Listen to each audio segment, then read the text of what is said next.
نحمده ونصلي على رسوله الكريم اما بعد فاعوذ بالله من الشيطان الرجيم بسم الله الرحمن الرحيم رب اشرح لي صدري ويسر لي امري واحلل عقدة من لساني يفقهوا قولي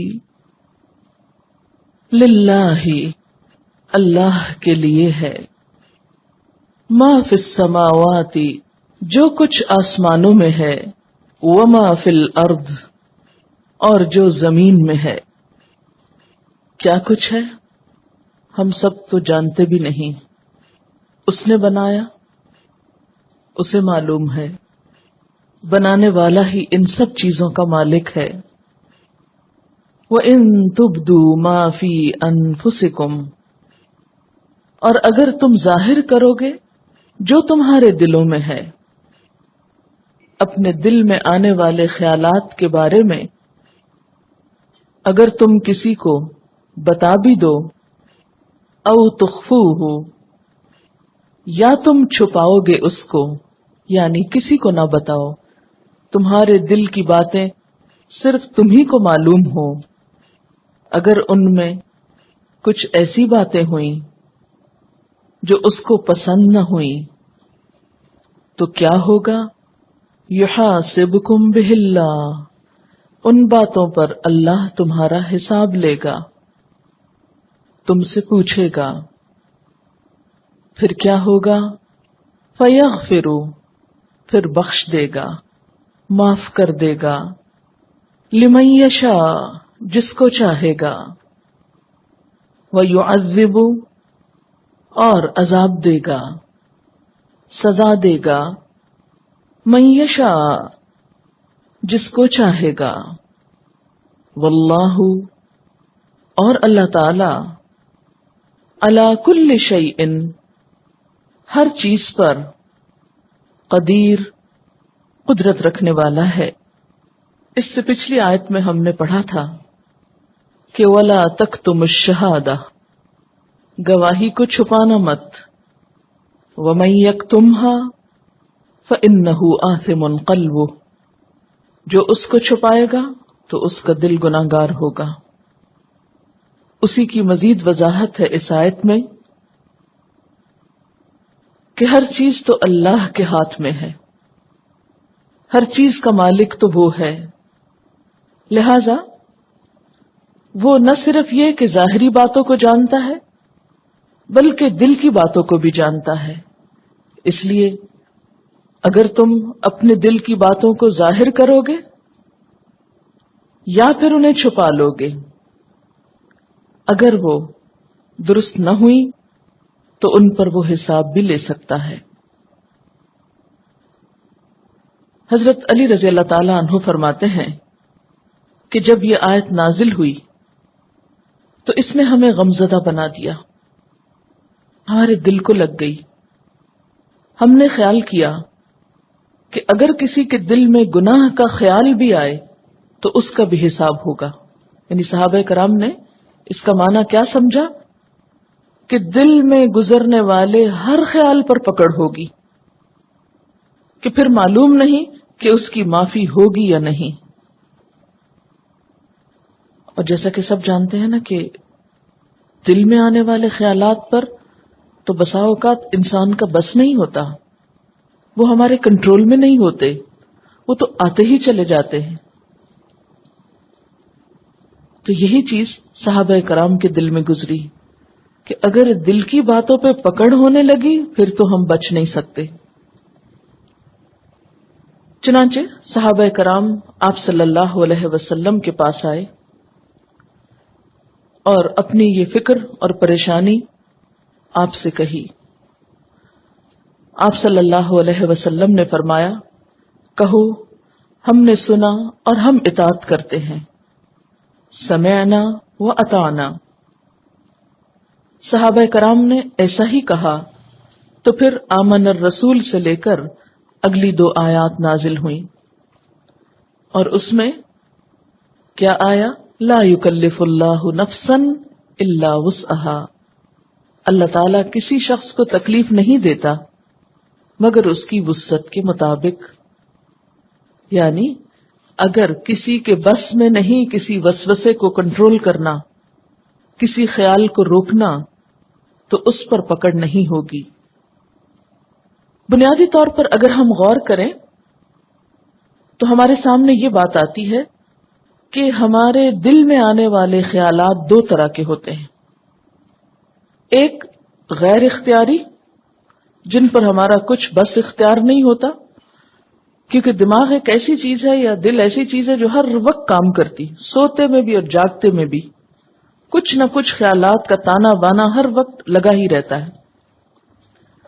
تو کچھ ایسے خیال ہوتے ہیں کہ جو ہماری مرضی، ارادے، کسی نیت کے بغیر ہی آتے چلے جاتے، ہم انہیں روک بھی نہیں سکتے، ہم ان کو اپنے اندر سے بسا اوقات نکال بھی نہیں سکتے۔ وہ بعض اوقات وسوسہ ہو سکتے ہیں جس میں اللہ تعالیٰ کے بارے میں، اس کے نیک بندوں کے بارے میں، اس کے احکامات کے بارے میں کوئی برا خیال دل میں آ جائے۔ انسان ساتھ ساتھ توبہ توبہ کرتا ہے، لیکن وہ خیال ہے کیسے بجلی کے کرنٹ کی طرح اگر ہاتھ پڑ گیا تو اس نے پکڑ ہی لیا، آپ کو چھوڑنے کو نہیں مانتا۔ تو ایسے خیالات جن پر انسان کا کوئی ارادہ اور اختیار نہیں، ان پر پکڑ نہیں۔ دوسری قسم کے خیالات وہ خیالات ہیں جو انسان کے ارادے اور اختیار پر مبنی ہیں، چاہے تو انہیں دل میں رکھے، چاہے تو نکال دے۔ پکڑ ایسے ہی خیالات پر ہے۔ غیر اختیاری، غیر ارادی، قدرتی طور پر آنے والے خیالات اور جن میں وسوسہ بھی ہے، تو جب آپ صلی اللہ علیہ وسلم سے اس کے بارے میں پوچھا گیا، سئل رسول اللہ صلی اللہ علیہ وسلم عن الوسوسۃ، آپ صلی اللہ علیہ وسلم سے وسوسے کے بارے میں پوچھا گیا کہ جو دل میں برا خیال آ جاتا ہے تو اس کا کیا ہو، یہ کیا چیز ہے؟ کیونکہ صحابہ میں سے بعض نے یہ بھی کہا تھا کہ ہمارے دل میں بعض اوقات اتنا برا خیال آ جاتا ہے کہ ہمارا جی چاہتا ہے کہ ہم جل کے کوئلہ ہو جائیں، لیکن وہ خیال نہ ہم کو آئے، مگر پھر بھی ہمارا بس ہی نہیں چلتا اس پر، ہمارے نہ چاہنے کے باوجود وہ آتا چلا جاتا ہے۔ تو آپ صلی اللہ علیہ وسلم نے جواب میں کیا فرمایا؟ فقال تلک صریح الایمان، یہ صریح ایمان کی علامت ہے، یعنی یہی تو ایمان ہے، کیونکہ چور اور ڈاکو وہیں پر تو آتے ہیں جہاں کچھ مال و دولت ہوتا ہے، تو وسوسے اسی دل میں آئیں گے جہاں کوئی ایمان ہوگا، جہاں کوئی خیر ہوگی۔ تو ایمان بھی ایک بہت بڑی دولت ہے نا، اس لیے جہاں ایمان ہوگا، جہاں نیکی کا شوق ہوگا، جہاں کوئی خیر اور بھلائی کی چیز ہوگی، شیطان وہیں آئے گا اور آ کے دل کو برا کرے گا، نہیں نہیں چھوڑو چھوڑو، یہ تم کیا کر رہے ہو۔ مثلاً آپ کا دل چاہ رہا ہے آپ کوئی اچھا کام کریں، لیکن شیطان کو کب پسند ہے کہ آپ کوئی اچھا کام کریں؟ تو وہ آپ کو آ کر اس اچھے کام کے بارے میں کوئی شک ڈال دے گا، کوئی فائدہ نہیں اس کا، وہ فلاں نے کیا تھا، اس کو بڑا نقصان ہوا تھا، تو نتیجہ کیا ہوگا؟ آپ وہیں بیٹھ جائیں گے۔ اسی لیے قل اعوذ برب الناس میں کیا پناہ مانگی گئی ہے؟ من شر الوسواس الخناس، وسوسہ ڈالنے والے کے شر سے اللہ تو مجھ کو بچا، جو پلٹ پلٹ کے دل میں خیال ڈالتا ہے۔ الذی یوسوس فی صدور الناس، جو لوگوں کے دل میں، انسانوں کے دل میں وسوسے ڈالتا ہے۔ من الجنۃ والناس، ایسے وسوسے بسا اوقات جنات کی طرف سے ہوتے ہیں اور جن سے مراد یہاں شیطان ہے، اور بسا اوقات انسانوں کی طرف سے بھی ہوتے ہیں، کیونکہ آپ نے دیکھا ہوگا کہ کئی دفعہ آپ بہت اچھا کام کرنا چاہتے ہیں، لیکن اتنے میں آپ کی ملاقات کسی ایسے انسان سے ہو جاتی ہے جو اس اچھے کام کے بارے میں آپ کا ارادہ اور نیت بدلا دیتا ہے۔ آپ گھر سے نکلتے ہیں ایک اچھی نیت لے کر، مثلا یہاں پر آپ آئے ہیں پڑھنے کے لیے، بڑے عزم و ارادے سے، بڑے جذبے سے، بڑے شوق سے، بڑی قربانی کر کے یہاں آتے ہیں تو بسا اوقات کیا ہوتا ہے، آپ کی دوستی، آپ کا تعلق کسی ایسے انسان سے ہو جاتا ہے کہ جس کو نہ خود پڑھنے کا شوق ہے نہ آپ کو پڑھنے دینا چاہتا ہے، لہذا وہ کوئی نہ کوئی ایسی باتیں آپ کے ذہن میں ڈالتا رہے گا کہ آپ کا پڑھائی سے دل اچاٹ ہو جائے گا، اور بالآخر وہ ساری سیکریفائسز اور سارے جو آپ کے منصوبے اور پلان اور بڑی اچھی اچھی خوبصورت نیتیں تھیں وہ سب بیٹھ جائیں گی۔ تو اس لیے اللہ تعالیٰ کو پتا تھا کہ یہ کام صرف شیاطین نہیں کرتے، انسان بھی کرتے ہیں، اس لیے یہ دعا سکھائی گئی کہ اللہ کی مدد کے ساتھ ہی ان چیزوں پر قابو پایا جا سکتا ہے۔ پھر اسی طرح غیر اختیاری خیالات جو ہیں، جو ہماری مرضی سے نہیں آتے، ان کے بارے میں نبی صلی اللہ علیہ وسلم نے فرمایا، ان اللہ تجاوز لی عن امتی ما وسوست به صدورها ما لم تعمل او تتکلم، متفق علیہ۔ اللہ تعالیٰ نے میری امت سے جی میں آنے والی باتوں کو معاف کر دیا ہے، دل میں آنے والے خیالات کو معاف کر دیا ہے، البتہ ان پہ پکڑ اس وقت ہوگی جب ان پہ عمل کیا جائے یا جن کا اظہار زبان سے کر دیا جائے۔ یعنی اگر آپ کے دل میں کوئی برا خیال آ رہا ہے اور آپ کہتے ہیں ادھر آؤ میں تم کو سناؤں، آپ اس کو بول دیتے ہیں، مثلا آپ کے دل میں نعوذ باللہ کوئی کفریہ خیال آ رہا ہے، اللہ تعالیٰ کی ذات کے بارے میں کوئی بدگمانی آ رہی ہے، اللہ معاف کرے اس چیز سے بچائے، یا کسی انسان کے بارے میں آ رہی، تو جب تک وہ دل میں بغیر ارادے اور بغیر نیت کے آ رہی ہے چیز، اللہ تعالیٰ اس کو معاف کر دے گا۔ لیکن اگر آپ دوسروں کو بھی وہ اپنے خیالات بتانے بیٹھ گئے اور وہ کفریہ کلمات زبان سے بولنے لگے، یا آپ کو کسی انسان کے بارے میں کوئی بدگمانی ہے تو آپ بغیر کسی تحقیق اور بغیر کسی حقیقت کے اس کا ذکر لوگوں میں کرنا شروع ہو گئے محض گمان اور خیال کی بنیاد پر، تو اس کلام پر بھی پکڑ ہوگی، پھر پوچھ ہوگی۔ یا یہ کہ محض کلام نہیں، آگے بڑھ کے ایکشن بھی لے لیتے ہیں، مثلا آپ کے دل میں کسی کے بارے میں برا خیال آیا، آپ آؤ دیکھتے ہیں نتاؤ دیکھتے ہیں، وہ سامنے آیا تو آپ اس کو ایک دو لگا دیتے ہیں۔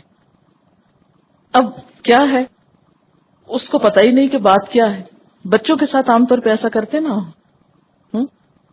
کوئی چیز اپنی جگہ سے ہلی ہوئی دیکھی تو دل میں خیال ہے یہ فلاں بچے کا کام ہوگا، اس سے پوچھا بھی نہیں کہ تم نے چیز اٹھائی یا نہیں اٹھائی، رکھی یا نہیں رکھی، تو کیا کرتے ہیں، جو ہی وہ آتا ہے اس کو ڈانٹنا شروع کر دیتے ہیں، صرف ڈانٹے بھی نہیں، بات کا کان پکڑ لیتے ہیں اس کے۔ تو یہ جو عمل ہے خواہ بچے کے ساتھ ہی کیا جائے، یہ نہیں کہ بچے ہمارے ہیں تو ہماری پراپرٹی ہیں، جیسے چاہیں ان کو معاملہ کریں، نہیں، اگر بچوں کے ساتھ بھی اس طرح کی ناروا زیادتی کی تو اس میں بھی پوچھ ہو سکتی۔ تو جو بھی خیالات آ رہے ہیں، چاہے ظاہر کرو یا چھپا کے رکھو، ان پہ اللہ محاسبہ کرے گا۔ پھر محاسبہ کن خیالات پہ ہوگا، یہاں کن خیالات کی بات ہے؟ وہ خیالات شرک، اللہ کی ذات میں شک، کفر، منافقت، ان چیزوں پر ہے، کیونکہ ان سب کا تعلق بھی ہمارے خیال سے ہی ہے نا، ہمارے ارادے سے ہی ہے۔ تو وہ مضبوط عزائم، پکے ارادے، دل کے فیصلے جو کسی غلط بات کے لیے ہوں، ان پر پکڑ ہوگی۔ مثلا ایمان کہاں ہے آپ کا؟ دل میں ہوتا ہے نا۔ اب مثلا آپ کہے میں مسلمان ہوں، مجھے تو نہیں پتا، آپ تو زبان سے کہہ رہے ہیں، میں تو یقین کر لوں گی، لیکن اللہ کو پتا ہے کہ دل میں کیا ہے، تو ایمان بھی دل کا فعل ہے نا۔ اب اگر ایک شخص زبان سے کہہ رہا ہے لیکن دل میں وہ کفر رکھے ہوئے ہے، تو زبان سے کہنا اس کو کچھ فائدہ نہیں دے گا۔ کس کی بات مانی جائے گی کہ اس کے دل میں کیا ہے۔ اسی طرح منافقت کیا ہے، کہاں ہوتی منافقت؟ دل میں ہوتی. فی قلوبہم مرض، ان کے دلوں میں بیماری ہے. اسی طرح آپ دیکھتے ہیں کہ اخلاق کی کچھ باتیں ایسی ہیں جن کا تعلق انسان کے دل سے ہوتا ہے. مثلا صبر، تواضع، عاجزی، انکساری، قناعت، سخاوت، یہ سب کچھ کیا ہے؟ دل میں ہوتا ہے نا. حدیث میں آتا ہے کہ جب انسان کسی اچھے کام کی نیت کر لیتا ہے، ابھی وہ کام کیا نہیں اس نے، تو نیت پر بھی ثواب لکھ لیا جاتا ہے، وہیں سے مارکنگ شروع ہو جاتی. اور اگر وہ کر لیتا ہے تو کم از کم 10 گنا اجر ملتا ہے، اور زیادہ سے زیادہ تو پھر اللہ تعالیٰ کے ہاتھ میں ہے، جتنا چاہے دے. اچھا، اسی طرح آپ دیکھیں کہ بعض گناہ جن پر پکڑ ہوگی اور وہ دل کے گناہ ہیں. مثلا حسد، آپ کسی سے جیلس ہوتے ہیں. اسی طرح تکبر، کہاں ہوتا ہے تکبر؟ اس کا مقام کہاں ہے؟ دل میں ہے نا. آپ اپنے آپ کو بڑی شے سمجھتے. پھر اسی طرح بغض کہاں ہوتا ہے؟ دکھائیں؟ نہیں دکھا سکتے، اس لیے کہ دل میں ہی ہوتا ہے، اگر کسی سے ہو، اللہ نہ کرے. پھر دنیا کی محبت کہاں ہوتی؟ دل میں ہوتی.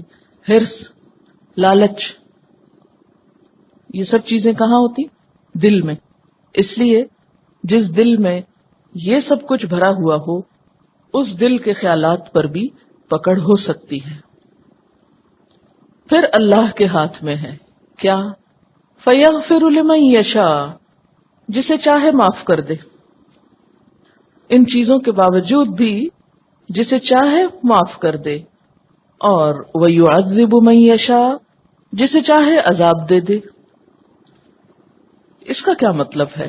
اس کا مطلب ہے پھر تو انسان کو کچھ بھی نہیں کرنا چاہیے، یا پھر جو دل میں آئے کرنا چاہیے، کیونکہ پتہ نہیں کس کو معاف کر دے اور کس کو وہ چھوڑ دے. نہیں، اس کا مطلب یہ ہے کہ اس سے اللہ تعالی کا مکمل اقتدار اور مکمل مالک ہونا ہمارے سامنے آتا ہے کہ ہر چیز کا مالک وہ ہے. کیسے؟ جیسے آیت کے شروع میں آتا نا، للہ ما فی السماوات و ما فی الارض، اسی کے لیے ہے جو آسمانوں اور جو زمین میں ہے. تو جب ہر چیز اس کی ہے تو اس سے کیا پتہ چلتا ہے؟ اسی کی مزید وضاحت آگے ہوئی، فَيَغْفِرُ لِمَن يَشَاءُ وَيُعَذِّبُ مَن يَشَاءُ. جب ہر چیز اس کی ہے، ہر چیز پہ اس کا اختیار اور اقتدار ہے، تو پھر جس کو چاہے معاف کر دے، جس کو چاہے سزا دے. یعنی اس سے پتہ چلتا ہے کہ فیصلے اللہ کی مشیت پر ہوں گے. فیصلے اللہ کی مشیت پر ہوں گے، کسی اور کو ان میں دخل نہ ہوگا، کوئی اور اس میں انٹرفیئر نہیں کر سکے گا، ہوگا وہی جو وہ چاہے گا. لیکن اس کا یہ مطلب نہیں کہ اس کی مشیت کے لیے کوئی قاعدہ یا ضابطہ نہیں، وہ نعوذ باللہ اندھا دھند فیصلہ نہیں کرے گا. ہر شخص جو ڈیزرو کرے گا اس کے مطابق ہی وہ اس کے ساتھ معاملہ کرے گا. اس سے تو کسی ظلم کا تصور بھی نہیں کیا جا سکتا. جیسے آتا نا، وما انا بظلام للعبید، وما انا، اور نہیں ہوں میں، بظلام، ظلم کرنے والا، للعبید، بندوں کے لیے. ایک اور جگہ پر آتا ہے لا یسأل عما یفعل وہم یسألون، وہ نہیں پوچھا جا سکتا. کون؟ اللہ تعالیٰ. کس کے بارے میں؟ جو وہ کرتا ہے. وہم یسألون، اور سب لوگ سوال کیے جائیں گے. انسانوں سے تو پوچھا جائے گا، لیکن اللہ تعالیٰ سے کوئی نہیں پوچھ سکتا. پھر آپ دیکھیے کہ پیچھے جو آیت الکرسی گزری ہے اس میں بھی کیا ہے؟ انہی صفات کا ذکر ہے. آیت الکرسی کیا ہے؟ دراصل اللہ تعالیٰ کا ایک تعارف ہے، اس کے علم، اس کی ملکیت، اس کی قدرت، انہی چیزوں کا ذکر ہے نا. تو اس آیت میں بھی آپ دیکھیں کیا ہے، للہ میں ملکیت ہے، پھر یغفر لمن یشاء میں اس کی قدرت ہے، اور پھر واللہ علی کل شیء قدیر، اور اللہ تعالیٰ ہر چیز پر قدرت رکھنے والا ہے. اور ان تبدوا ما فی انفسکم او تخفوہ، اس میں کیا ہے؟ اس کے علم کا اظہار ہے. تو آیت الکرسی میں بھی اس کی یہی صفات بیان کی گئی ہیں. اس کے بعد سورۃ البقرہ کی آخری 2 آیات جن کی بہت فضیلت آتی ہے احادیث میں. نبی صلی اللہ علیہ وسلم کو معراج کی رات جو 3 چیزیں ملی ان میں سے ایک سورۃ بقرہ کی یہ آخری 2 آیات بھی تھی. نبی صلی اللہ علیہ وسلم جب آسمانوں پر تشریف لے گئے تھے معراج کے موقع پر تو اس وقت یہ 2 آیتیں بھی آپ کو دی گئی تھیں. یہ صحیح مسلم کی روایت ہے. اسی طرح ایک اور روایت میں آتا ہے کہ اس سورت کی آخری آیات آپ صلی اللہ علیہ وسلم کو ایک خاص خزانے سے عطا کی گئیں. کہاں سے عطا کی گئیں؟ ایک خزانے سے جو عرش الہی کے نیچے ہے. اور یہ آیات آپ کے سوا کسی اور نبی کو نہیں دی گئیں. پھر یہ کہ ان آیات کے آخر میں حضرت معاذ رضی اللہ تعالی عنہ آمین کہا کرتے تھے، اور ظاہر ہے کہ انہوں نے یہ عمل نبی صلی اللہ علیہ وسلم سے دیکھا ہوگا. نبی صلی اللہ علیہ وسلم نے ان آیات کے بارے میں یہ بھی فرمایا ہے کہ جو شخص سورۃ بقرہ کی آخری 2 آیتیں رات کو پڑھ لیتا ہے اس کو یہ کافی ہو جاتی ہیں، یعنی اس کی حفاظت کے لیے. اس کے اس پڑھنے کی بدولت اللہ تعالیٰ اس کی حفاظت فرماتے ہیں. چلیے اب یہ آیتیں پڑھتے ہیں. آمن الرسول بما انزل الیہ من ربہ والمؤمنون کل آمن باللہ وملائکتہ وکتبہ ورسلہ لا نفرق بین احد من رسلہ وقالوا سمعنا واطعنا غفرانک ربنا والیک المصیر. رسول اس چیز پر ایمان لائے جو آپ کی طرف آپ کے رب کی طرف سے نازل کی گئی، اور سارے مومن کلن سارے کے سارے آمن باللہ وملائکتہ وکتبہ ورسلہ اللہ پر ایمان لائے اور اس کے فرشتوں پر اور اس کی کتابوں پر اور اس کے رسولوں پر. اور انہوں نے کیا کہا؟ لا نفرق بین احد من رسلی، ہم اس کے رسولوں میں سے کسی ایک کے درمیان فرق نہیں کرتے. اور ایمان لا کر کیا کہا؟ وقالوا سمعنا واطعنا، بولے ہم نے سن لیا اور ہم نے اطاعت کی، ہم بات مانیں گے. غفرانک، تیری بخشش چاہیے، یعنی پچھلی زندگی میں ہم سے جو غلطیاں جو خطائیں ہو چکی اللہ تو ہم کو معاف کر دے. ربنا، اے ہمارے رب، وَإِلَيْكَ الْمَصِيرُ، اور تیری طرف لوٹنا ہے، واپسی تو تیری ہی طرف ہے، مر کے تو تیرے ہی پاس آنا ہے. کچھ یاد کیجئے سورت کا بالکل ابتدائی حصہ. الف لام میم ذالک الکتاب لا ریب فیہ ھدی للمتقین، اور اس کی شرط کیا ہے؟ الذین یؤمنون بالغیب، وہ لوگ جو غیب پر ایمان لاتے ہیں.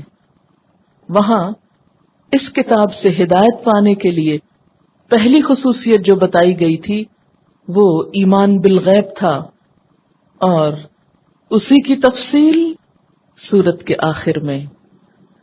وہاں اشارہ تھا، یہاں ڈیٹیل ہے کہ ایمان بالغیب کیا ہوتا ہے، کس ایمان بالغیب کی بات ہے، اس میں کیا کیا چیزیں شامل ہیں. وہاں آپ کو ایک بات بار بار یاد دلائی گئی تھی کہ متقی وسیع النظر ہوتا ہے، وسیع القلب ہوتا ہے، اس کے اندر کوئی تعصب نہیں ہوتا، اس کے اندر تنگ دلی نہیں ہوتی. لہذا وہ صرف ظاہر نظر آنے والی چیزوں کو ہی نہیں مانتا بلکہ غیب پر بھی ایمان رکھتا ہے. دیکھیں نا، جو تنگ دل ہوگا وہ تو صرف 2 اور 2 4 کو مانے گا، اس کے سامنے 2 اور 2 5 نہیں ہو سکتے، وہ ریجڈ ہوگا.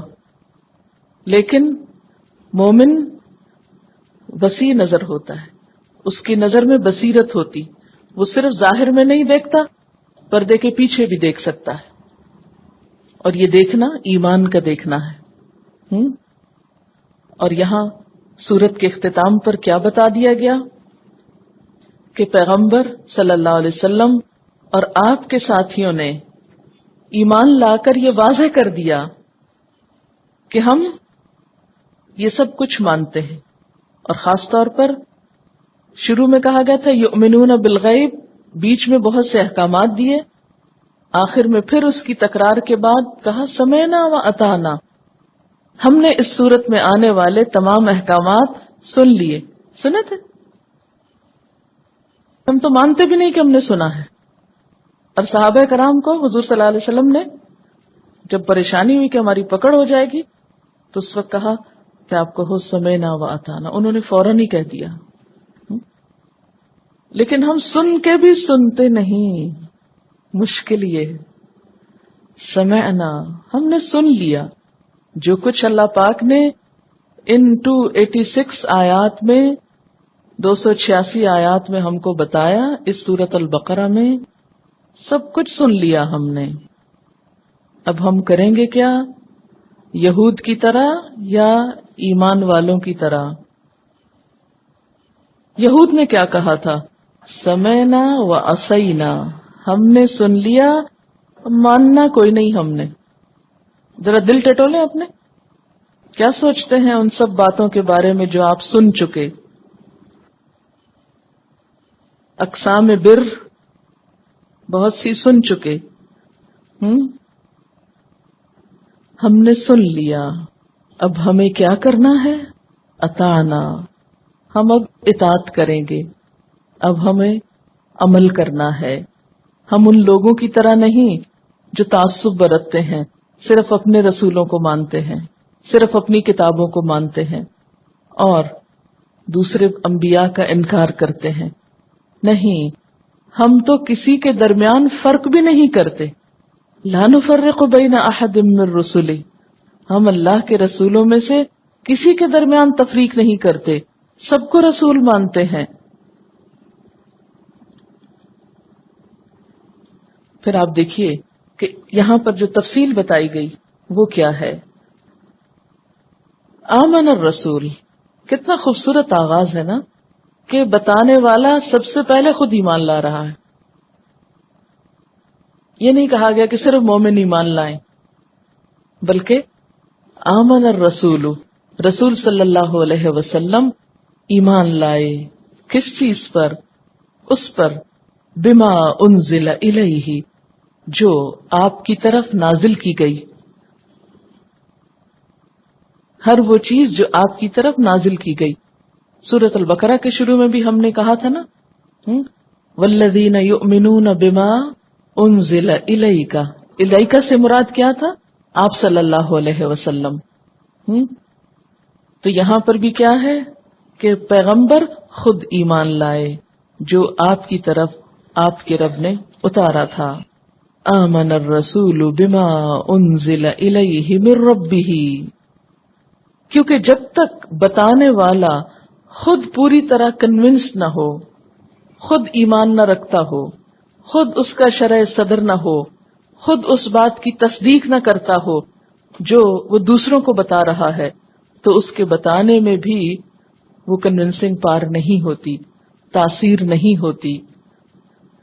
تو قول اور فعل کا تضاد جو ہے یہ بہت ناپسندیدہ چیز ہے اللہ تعالیٰ کے نزدیک، کہ انسان کہے کچھ اور کرے کچھ، یا دوسروں کے لیے تو جیسے یہود کے بارے میں آیا اتأمرون الناس بالبر وتنسون انفسکم، ان کے علماء یہی کر رہے تھے نا، لیکن نبی صلی اللہ علیہ وسلم کی خوبی کیا بتائی گئی کہ جو آپ کی طرف اتارا گیا اس کو پہلے آپ نے خود مانا۔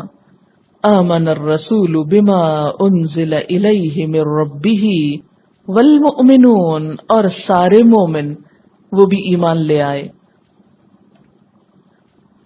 کلن، سارے کے سارے، آمنا، ایمان لائے، کس چیز پر؟ باللہ، سب سے پہلے اللہ پر۔ اب یہ ایمان کی تفصیل ہے، اس کو کیا بولتے ہیں؟ ایمان مفصل۔ کل آمن باللہ، سب ایمان لائے اللہ پر، وملائکتہ، اور اس کے فرشتوں پر، وکتبہ، اور اس کی کتابوں پر، ورسلہ، اور اس کے رسولوں پر۔ یہاں 4 چیزوں کا ذکر کیا گیا، 2 چیزیں یہاں ذکر نہیں کی گئیں۔ ایک تو آخرت کی بات اور ایک تقدیر کی بات۔ جب ہم ایمان مفصل پڑھتے ہیں تو کیا کرتے ہیں؟ آمنت باللہ وملائکتہ وکتبہ ورسلہ والیوم الآخر والقدر خیرہ وشرہ من اللہ تعالی والبعث بعد الموت۔ تو والقدر خیرہ وشرہ من اللہ تعالی، کہ اچھی بری تقدیر، انسان کو ملنے والی بھلائی برائی، سب اللہ کی طرف سے ہوتی ہے۔ والبعث بعد الموت، اور موت کے بعد دوبارہ جی اٹھنے پر بھی میں ایمان لاتا ہوں۔ ان 2 کا تعلق بھی ایمان بالغیب ہی سے ہے۔ لیکن یہاں خاص طور پر جن چیزوں کا ذکر کیا گیا، اس کا تعلق ہدایت سے ہے، ان میں ایک لنک ہے۔ آپ دیکھیے ہمارے پاس ہدایت کیسے پہنچی؟ اللہ تعالی کی طرف سے آئی، آمن باللہ، کس کے ذریعے آئی؟ وملائکتہ، کیا لے کر آئے؟ وکتبہ، کس پر لائے؟ ورسلہ۔ ٹھیک ہے، تو اگر یہاں یہ بھی ذکر کیا جاتا والقدر خیرہ وشرہ والبعث بعد الموت، تو آپ دیکھتے کلام کا حسن ختم ہو جاتا، اس کی یہاں ضرورت نہیں تھی، کیونکہ یہاں موقع نہیں ہے اس کا۔ اللہ تعالیٰ نے کوئی بات نہ زائد کی ہے اور نہ کوئی اہم بات چھوڑی ہے، ہر چیز کی ایک حکمت ہے۔ یہ الگ بات ہے کہ ہم اپنے چھوٹے دماغ ہونے کی وجہ سے وہ نہ سمجھ سکیں۔ تو کوئی شخص بھی عمل کر نہیں سکتا، کسی کا بھی عمل بدل نہیں سکتا، جب تک اس کے ایمان کے اجزاء پورے نہیں ہوتے۔ مثلا ان میں سے اگر کوئی شخص کسی ایک چیز کا بھی انکار کر دے، یا ان چیزوں میں سے کسی ایک چیز کے کسی حصے کا بھی انکار کر دے، تو بات بگڑ جائے گی۔ مثلا اللہ تعالیٰ پر ایمان تو ہے، فرشتوں پر بھی ہے، لیکن کہے میں جبریل سے عداوت رکھتا ہوں، جیسے پیچھے آپ نے پڑھا من کان عدوا لجبریل، یہود کہتے تھے ہماری جبریل سے دشمنی ہے، تو کام خراب ہو جائے گا، ایمان میں رکھنا ہو جائے گا، سوراخ ہو جائے گا۔ اسی طرح وکتبہ، اگر کوئی کہے میں سب کتابوں کو مانتا ہوں سوائے قرآن پاک کے، تو معاملہ بگڑ جائے گا۔ ورسلہ، اگر کوئی شخص سب رسولوں کو مانے لیکن حضور صلی اللہ علیہ وسلم کو نہ مانے، تو ایمان مکمل نہیں ہوتا۔ اسی لیے ہم دیکھتے ہیں کہ بہت سے لوگ ایسے ہیں یہود و نصارہ میں سے جو اللہ کو مانتے ہیں، فرشتوں کو مانتے ہیں، کتابوں کو مانتے ہیں، رسولوں کو مانتے ہیں، لیکن ایک رسول اور ایک کتاب کو نہیں مانتے، جس کی وجہ سے وہ ہدایت سے بہت دور ہیں۔ وہ اس عظیم ترین خزانے سے فائدہ اٹھانے سے محروم رہ گئے، حالانکہ یہ کتاب جو ہمارے پاس ہدایت کے لیے آئی، ذالک الکتاب لا ریب فیہ ھدی للمتقین، یہ ان تمام کتابوں کا لیٹسٹ اور کمپلیٹ ایڈیشن تھا، کیونکہ پچھلی کتابوں کے تو صرف ترجمے باقی ہیں، اصل تو باقی ہی نہیں۔ تو اللہ تعالیٰ کی طرف سے آنے والا پیغام جو مختلف طریقوں سے انہوں نے ڈسٹارٹ کر دیا، ضائع کر دیا، بدل دیا، ان سب کا ایک مکمل ترین ورژن اس کتاب کی شکل میں آیا۔ اب اگر کوئی شخص ادھوری چیزوں کو لے کر بیٹھا ہوا ہے اور مکمل چیز کو نہیں لے رہا، تو وہ اپنا ہی نقصان کر رہا ہے۔ اسی لیے وہ لوگ ہدایت سے دور رہے، وہ اس خزانے سے دور رہے۔ لیکن اہل ایمان نے کیا کیا؟ لا نفرق بین احد من رسلی، ہم اس کے رسولوں میں سے کسی کے درمیان فرق نہیں کرتے۔ والذین یؤمنون بما انزل الیک وما انزل من قبلک، وہ لوگ جو ایمان لاتے ہیں ساتھ اس کے جو آپ کی طرف اتارا گیا اور جو آپ سے پہلے اتارا گیا۔ وسیع النظر، وسیع القلب، وسیع ذہن کے مالک، کھلے دل کے لوگ، جن کو ماننے میں کچھ بھی مشکل نہیں. اچھا، رسولوں میں فرق کیسے ہوتا ہے؟ مثلا کسی کو اللہ کا رسول مانا جائے اور کسی کو مانا ہی نہ جائے. ایک تو یہ طریقہ ہوتا ہے. دوسرا یہ کہ ان کے درجہ نبوت میں فرق کیا جائے. کیونکہ نبی ہونے میں تو سب برابر ہیں، لیکن یہ جو بات ہے کہ بعض پر فضیلت رکھتے ہیں، تو اس میں اور اس بات میں کنٹرڈکشن نہیں، کیونکہ فضیلت اللہ تعالیٰ نے دی ہے. ان کے اعمال اور ادوار کے اعتبار سے ان میں فضیلت تو ہے، لیکن ایمان لانے کے اعتبار سے کسی میں بھی کوئی فرق نہیں. کیونکہ پیچھے آپ پڑھ چکے نا، تلک الرسل فضلنا بعضهم علی بعض. اور پھر بین احدن، احد تو ہوتا ہے ایک، تو بین احدن کیا ہو گیا؟ بین کا کیا مطلب ہوتا ہے؟ درمیان. تو درمیان تو دو چیزوں کے ہوتا ہے، ایک کا کیا مطلب ہوا؟ بات یہ ہے کہ احد کا لفظ سنگولر بھی ہے پلورل بھی، اس کی جمع نہیں ہوتی. اگر جمع یوز کرنا ہے تو احد ہی یوز کرنا پڑے گا. یہ زبان کا ایک چھوٹا سا اسلوب ہے. اب دیکھیں نا، مثلا یہ ایک ہے، تو میں اگر یہ کہوں بین احدن، ایک کے درمیان، تو ایک کا درمیان کون سا ہے کوئی؟ اس کو سامنے رکھ کے دیکھیں نا، بین احدن، ایک کے درمیان. اچھا، پھر ایک کا جمع کیوں نہیں؟ اس لیے کہ ایکوں تو نہیں ہوتا نا. لیکن اگر جمع بھی یوز کرنا ہو تو اس کے لیے بھی احد. عربی میں یہ گنجائش ہے کہ احد کے اندر جمع بھی ہے، یعنی سارے پیغمبروں میں سے کسی ایک کو بھی الگ نہیں کرتے، کیونکہ وہ ایک اصل میں نبی صلی اللہ علیہ وسلم ہے، جن کو یہ لوگ الگ کر دیتے ہیں. لیکن اہل ایمان الگ نہیں کرتے، وہ ان کو بھی مانتے ہیں. وقالو، اور ماننے کے بعد کیا طرز عمل ہوتا ہے؟ سمعنا، ہم نے سن لیا. ذالک الکتاب، سن لی، اور اب ہم کیا کریں گے؟ وَأَطَعْنَا، اور ہم اطاعت کریں گے. لیکن اطاعت اتنا آسان کام نہیں ہے. چلتے وقت انسان پھسلتا ضرور ہے. آپ جتنا مرضی نیت اور ارادہ رکھیں، لیکن جو بھی چلے گا وہ گرے گا ضرور. یا تو آپ بیٹھے رہیں، لیکن یہ تو ممکن نہیں. جب آپ نے قرآن پڑھ لیا تو چین سے تھوڑی بیٹھ سکتے ہیں کہ بیٹھ سکتے ہیں. اگر کوئی واقعی سچے دل سے، کھلی آنکھوں سے، بغیر تعصب کے اس کتاب کو پڑھتا ہے تو پھر وہ بیٹھ نہیں سکتا. وہ ڈل اور نل ہو کے نہیں زندگی گزار سکتا. وہ بے مقصد اور بے معنی زندگی نہیں گزار سکتا. وہ ادھر ادھر مارا مارا نہیں پھر سکتا. وہ اپنے آپ کو ضائع نہیں کر سکتا.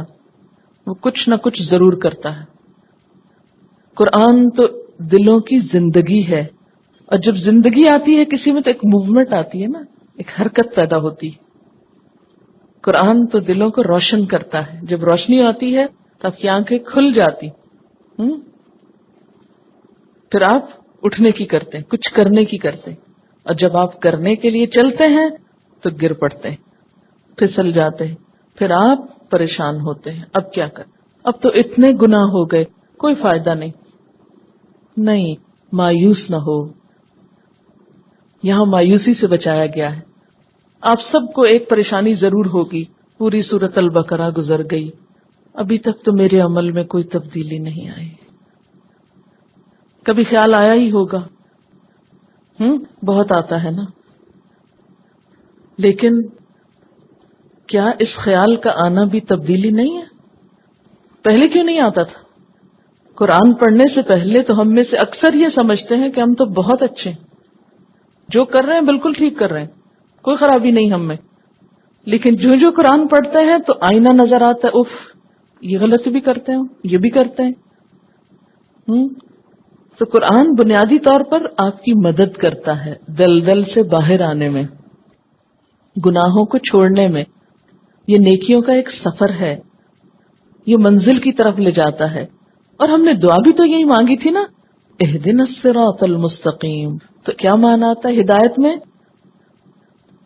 رستہ دکھانا، پھر چلانا، پھر منزل تک پہنچانا. کہ اللہ ہم کو منزل تک پہنچا. اس کے لیے پھر حل کیا ہے؟ جب گر پڑے تو حل کیا ہے؟ گرے رہیں، پھسل جائیں تو پھسلے رہیں، غلطیاں ہو جائیں تو کرتے رہیں، مایوس ہو جائیں اور بگڑ جائیں، نہیں، معافی مانگ لیں۔ اور پھر آپ دیکھیں مصدر ہے غفران، اور جب مصدر اس طرح استعمال ہوتا ہے بغیر کسی فعل کے، مانگا کچھ نہیں، صرف کہہ رہے ہیں غفران، بخشش، بخشش، بخشش، یہ ایک اضطراب کو ظاہر کرتا ہے، ایک بے چینی کو ظاہر کرتا ہے، یعنی بندے کی فل کنسنٹریشن اس بات پر ہے کہ بخشش چاہیے، وہ چاہیے بھی کوئی نہیں کہہ رہا، وہ بخش دے بھی نہیں کہہ رہا، دے کا لفظ بھی نہیں بول رہا، وہ صرف کیا کہہ رہا ہے؟ بخشش۔ جب بہت پیاسا ہوتا ہے نا انسان تو یہ نہیں کہتا مجھے پانی دے دو، کیا کہتا ہے؟ پانی۔ جس بندے کے اندر اپنے گناہوں کا احساس ہو جائے، میں گناہگار ہوں، میرا کیا ہوگا، میں بار بار پھسل جاتا ہوں، مجھ سے پھر غلطی ہو جاتی، میں نے تو پچھلی زندگی میں بہت غلطیاں کی ہیں، بہت بڑے بڑے گناہ کیے ہیں، بہت ظلم کیا ہے، میرا کیا ہوگا، میں چاہتا تو ہوں کہ نیک بن جاؤں، لیکن کیسے؟ تو اس کے لیے کیا ہے؟ غفرانک، غفرانک، تیری بخشش، تیری توجہ، تیرا بننا چاہتا ہوں، تو ڈھانپ لے، تو معاف کر دے۔ ربنا، اے ہمارے رب۔ آپ دیکھیے کہ عام دعاؤں میں کیا آتا ہے؟ ربنا اغفر لنا، پہلے ربنا آتا ہے پھر دعا آتی ہے۔ یہاں کیا انداز ہے؟ پہلے طلب ہے پھر ہے ربنا، ہے نا سٹائل فرق؟ غفرانک ربنا، بہت خوبصورت انداز ہے۔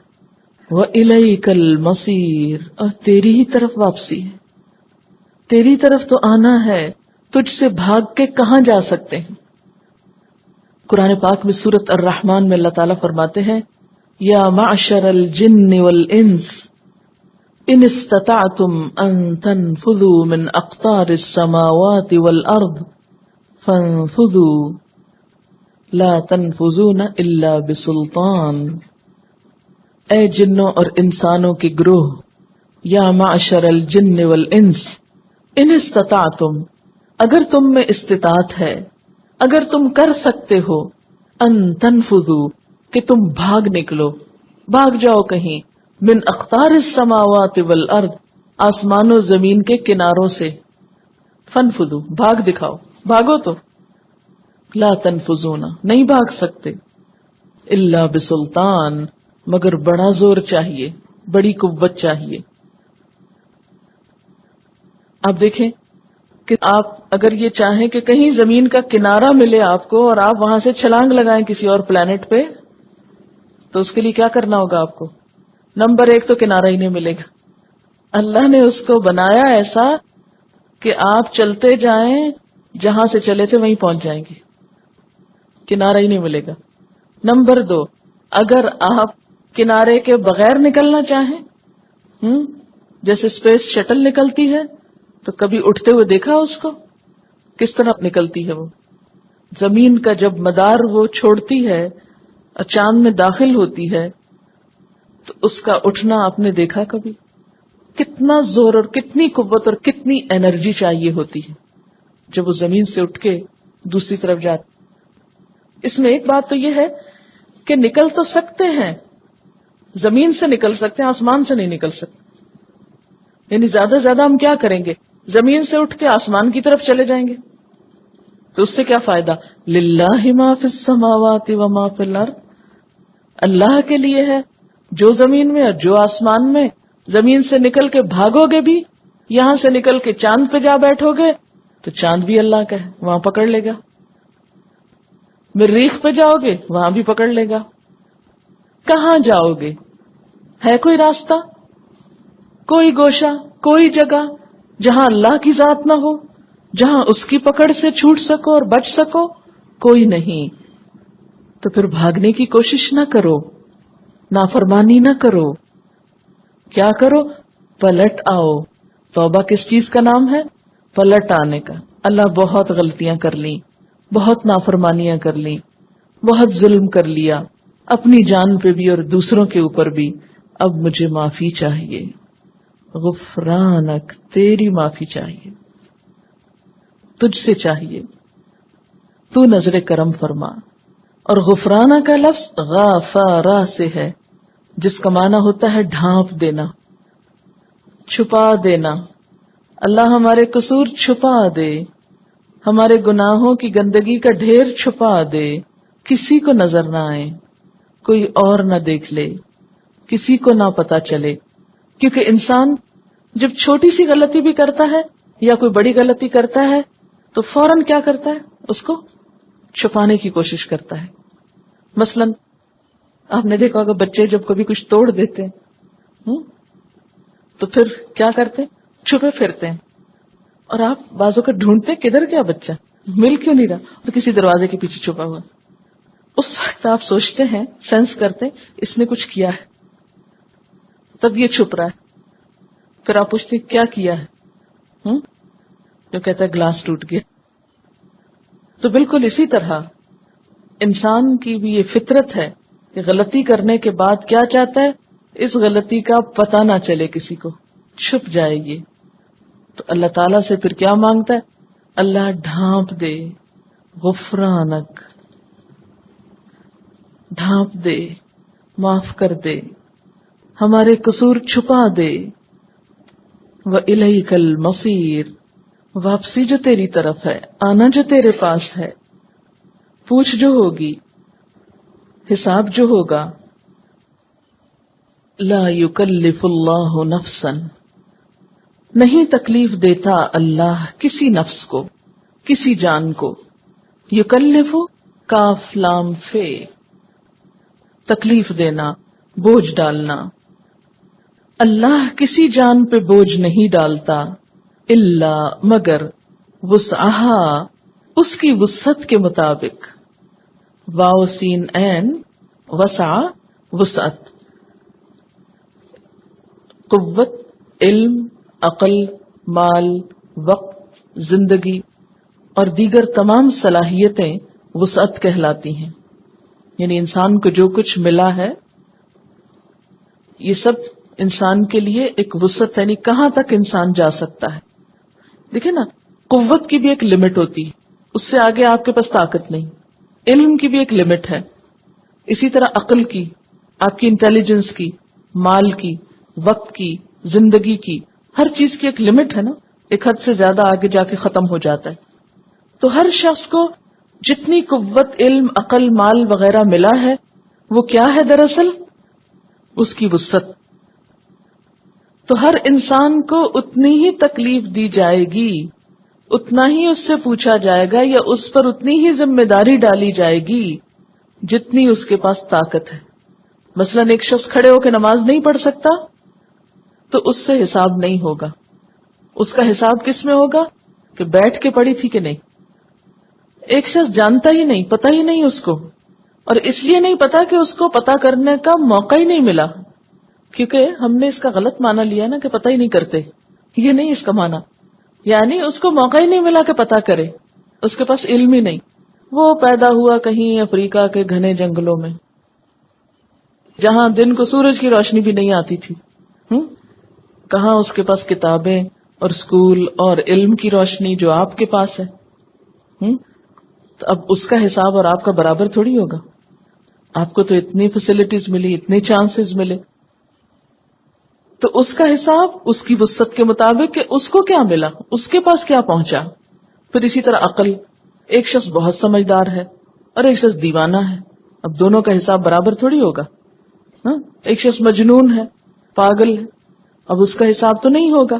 لیکن ایک شخص ذہین ہے، سمجھدار ہے. کتنی سمجھ کی لمٹ ہے یہ اللہ جانتا ہے، اتنی ہی سمجھ کے مطابق اس کا حساب ہوگا جتنی اس کی وسعت ہے. کسی کو اگر اگر عقل کو تولا جا سکتا ہوتا تو مثلا کسی کو اگر ایک چھٹانک عقل ملی ہے تو اس کا حساب وہ ایک چھٹانک کے اندر ہے، اور کسی کو 1 کلو ملی ہے تو وہ اس کے مطابق پوچھا اور جانچا جائے گا. پھر اسی طرح مال، کوئی فقیر ہے کسی کٹیا میں رہتا ہے، اس سے تو نہیں پوچھا جائے گا زکوٰۃ کیوں نہیں دی. اور ایک شخص ملینئر ہے، اس کا حساب اور طرح ہوگا.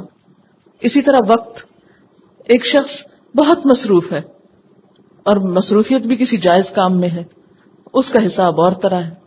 اور ایک شخص جس کے پاس بہت فارغ وقت ہے، وہ ایسے ہی بےہودہ ادھر ادھر گھومتا پھر رہا ہے، کبھی اس کو پریشان کر کبھی کچھ کر، اس کے پاس کوئی زندگی کا مقصد نہیں، کوئی ٹارگٹ نہیں، اس کی پوچھ اور طرح ہوگی کہ اللہ نے یہ سب کچھ کس لیے دیا تھا؟ بیکار گھومنے پھرنے کو؟ ہاں. تو وقت بھی کس کے پاس کتنا ہے؟ زندگی کے مختلف اوقات میں مختلف وقت ہوتے ہیں. مثلا آپ میں سے جو بچیاں ہیں ان کے پاس وقت زیادہ ہوتا ہے مثلا پڑھنے کے لیے، اس لیے ان کی پوچھ بھی اور طرح ہونی چاہیے. جو خواتین ہیں آپ میں، ان کے اوپر شوہر کی ذمہ داریاں ہیں، اس کو بھی خوش رکھنا ہے، بچوں کی ذمہ داریاں ہیں، پھر رشتہ داریاں ہیں، کیونکہ جو بچیاں ان کے تو سارے کام ان کی مائیں کر دیتی ہیں، رشتہ داروں سے بھی نبھا لیتی ہیں، ادھر ادھر سب کچھ کر لیتی ہیں، بلکہ پکا کے کھلا بھی دیتی ہیں. آپ میں سے جو شادی شدہ خواتین ہیں ان کو تو جا کے پکانا بھی ہے، کھلانا بھی ہے، اگر پکا ہوا بھی ہو تو اس کو دیکھنا ہے کہ سب کو کس طرح دیا جائے یا کس طرح مینج کیا جائے. گھر کی ذمہ داریاں بھی ہیں، پھر عمر کا تقاضا بھی ہے، پھر اب ذہن بھی اس طرح کام نہیں کرتا. تو کتنا فرق ہے دونوں میں. اب دونوں کے ساتھ ایک جیسا معاملہ تو نہیں ہو سکتا. تو ہر انسان کے ساتھ وہی معاملہ ہوگا جس کی اس میں استطاعت ہے. ایک شخص 10 دفعہ بھی یاد کر کے اس کو یاد نہیں ہوتا تو اس کی پوچھ نہیں. ایک شخص ایک دفعہ بھی پڑھے تو اس کو یاد ہو جاتا ہے. تو اس کا حساب اور طرح ہے کہ جب ایک دفعہ پڑھ کے فارغ ہو گئے تھے تو وقت کیوں گوایا تھا، کچھ اور اچھا کام کرتے. پھر اسی طرح زندگی، تو زندگی جو ہے یہ ہر ایک شخص کو مختلف ملی. کوئی 13 سال کی عمر میں فوت ہو جاتا ہے، کوئی ایک پیدا ہوتے ہی فوت ہو جاتا ہے، کوئی 100 سال کی زندگی پاتا ہے. تو اب جو بچپن میں ہی فوت ہو گیا اس کا حساب کیا ہوگا؟ اس کا تو حساب نہیں ہوتا، کیونکہ جب تک ایک بچہ بالغ نہیں ہوتا اس کا حساب نہیں ہے. تو جن کو لمبی عمر ملی تو انہوں نے اپنے لیے نیکیاں بھی زیادہ اکٹھی کی، اور اگر خدا نہ خواستہ غلط کام کیے تو گناہ بھی بہت اکٹھے کیے. تو لا یکلف اللہ نفسا الا وسعها، اللہ تکلیف نہیں دیتا کسی نفس کو، کسی جان کو، مگر اس کی وسعت کے مطابق. وسعت کس کس چیز میں؟ قوت میں، علم میں، عقل میں، مال میں، وقت میں، زندگی میں، صحت میں، وغیرہ وغیرہ. صحت کا لفظ میں نے اس لیے اضافہ کر دیا کہ بعض لوگ بہت اچھی ہیلتھ کے مالک ہوتے، بہت ایکٹیو ہوتے، بہت قوت رکھتے، ان کا حساب اور طرح. کچھ لوگوں کی صحت بہت خراب ہوتی، ہر وقت بیمار رہتے، کسی نہ کسی مشکل میں گرفتار رہتے. اب اگر ان کی نماز میں کچھ آگے پیچھے تاخیر ہو گئی، کئی لوگ سلیپنگ پلز لے کے سوتے ہیں، اس کے بغیر سو ہی نہیں سکتے. اب وہ اگر صبح نہیں اٹھ پاتے تو اس کا یہ مطلب تو نہیں کہ نماز معاف ہے ان کی، لیکن یہ ہے کہ ان کو اگر ہوش ہی نہیں تو ان کا معاملہ اور ہے. اور ایک شخص صحت مند ہے، وقت پہ سویا ہے، اور صرف کسل مندی کی وجہ سے نہیں اٹھ رہا صبح، تو اس کا معاملہ کچھ اور ہے. تو اللہ تعالیٰ جب انسانوں کے درمیان فیصلہ کرے گا تو صرف یہ نہیں دیکھا جائے گا کہ کون کیا لے کر آیا، یہ بھی دیکھا جائے گا کون کن حالات میں کیا لے کر آیا، کون کن حالات میں کیا لے کر آیا، کس کو میں نے دیا کیا تھا اور اس میں اس نے کیا کیا، اس کا استعمال کیا ہوا. لہا ما کسبت، اس کے لیے ہے جو اس نے کمایا. کسب کس کو کہتے ہیں؟ کاف سین بے، کسبہ کا مطلب ہوتا ہے ہاتھ کی کمائی. یعنی کوئی شخص اپنے ہاتھ سے جو کماتا ہے اس کا فائدہ اسی کو جاتا ہے. یعنی اگر کوئی شخص اپنے لیے کوئی اچھے کام کرتا ہے تو اس کا فائدہ وہ خود پائے گا، لیکن شرط کیا ہے؟ وہ کام اس نے خود کیا ہو. اس سے یہ بات پتہ چلتی کہ جس چیز میں انسان کی نیت اور کوشش شامل نہیں ہوتی اس کو اجر بھی نہیں ملتا، اسے کوئی فائدہ نہیں ہوتا. محض تمنائیں اور آرزویں، اچھا یہ ہو جائے وہ ہو جائے، اس سے کوئی فائدہ نہیں جب تک آپ کچھ کرنے کی نیت نہ کریں. اور پھر صرف نیت کر کے ہی نہ بیٹھے رہیں، اٹھ کر کچھ کرنے کی کوشش نہ کریں. یہ الگ بات ہے کہ کوشش کے باوجود ہوا نہیں تو آپ کو نیت کا ثواب مل جائے گا. اچھا، پھر آپ سوچ رہے ہوں گے شاید کہ صدقہ جاریہ پھر کیا ہوا؟ وہ انسان خود تو نہیں کر رہا ہوتا، بعد میں آنے والے لوگ کر رہے ہوتے ہیں. کیا کیا ہوتا ہے صدقہ جاریہ؟ انسان کی اولاد، انسان کا مال، انسان کا علم، یہ تین چیزیں انسان کے لیے صدقہ جاریہ بنتی. اب آپ مجھے بتائیے کہ یہ صدقہ جاریہ کیسے بن گئی؟ اولاد کام کر رہی ہے، ثواب ماں باپ کو جا رہا ہے. ابھی تو میں نے کہا تھا جب تک نیت اور ارادہ شامل نہ ہو اور کوشش شامل نہ ہو اور جیسے کہا گیا لہا ما کسبت، تو فائدہ کچھ نہیں. اولاد انہی والدین کے لیے صدقہ جاریہ ہوتی ہے جو اس کی اچھی تربیت کرتے ہیں، جو کوشش کرتے ہیں کہ ہمارے بچے دین پر ہوں. مال اسی شخص کے لیے صدقہ جاریہ بنتا ہے جس کے لیے انسان نے کوشش کی ہو، محنت سے حلال کمائی کا کمایا ہو اور پھر اسے نیکی کے کام میں لگایا ہو. کیونکہ پیچھے آپ پڑھ چکے نا کہ اللہ تعالیٰ صدقہ قبول نہیں کرتے جب تک کہ وہ حلال کمائی سے نہ ہو. حرام کا صدقہ نہیں قبول ہوتا. لہذا اگر کوئی شخص اپنے ہاتھ کی کمائی سے یا اپنی ملکیت کے مال سے، بعض مال آپ خود نہیں کماتے، مثلا شوہر نے آپ کو حق مہر دیا، تب آپ نے کمایا تو نہیں، لیکن یہ کہ آپ کی ملکیت ہے یہ، یا ماں باپ سے کچھ وراثت میں مل گیا، تو چونکہ ماں باپ پر آپ کا کچھ حق ہوتا ہے تو وہ مال آپ کو اس رشتے کے عوض یا خون کے تعلق کے عوض مل گیا، لیکن آپ خود مالک ہیں اس کے. اس مال کو آپ نے کسی اچھے کام میں لگایا، وہ آپ کے لیے صدقہ جاریہ ہوگا. اسی طرح علم، تو علم میں بھی تو ارادہ اور کوشش ہے نا. آپ نے اچھی نیت سے علم حاصل کیا، اس لیے نہیں کیا کہ ہم دوسروں پہ چڑھائی کر سکیں اور دوسروں کو ہرا سکیں اور دوسروں کو جواب دے سکیں اور دوسروں کو بتا سکیں کہ دیکھو ہم کتنے قابل ہیں، اس لیے نہیں، بلکہ اللہ کی رضا کے لیے، سیدھا رستہ پانے کے لیے. تو جو شخص اچھی نیت سے اچھے کام کرتا ہے، علم حاصل کرتا ہے، پھر اس کو سکھاتا ہے، تو اس کی کوشش ہو گئی نا. بیچ میں تھوڑی کی تو تھوڑی، زیادہ کی تو زیادہ، جتنی اس نے ایفرٹ کی اور جتنا اس نے اس بات کا ارادہ کیا کہ زیادہ سے زیادہ لوگوں کو مجھ سے فائدہ پہنچ جائے، چاہے وہ سامنے بیٹھ کے فائدہ پہنچائے یا کسی بیک سپورٹ کے ذریعے.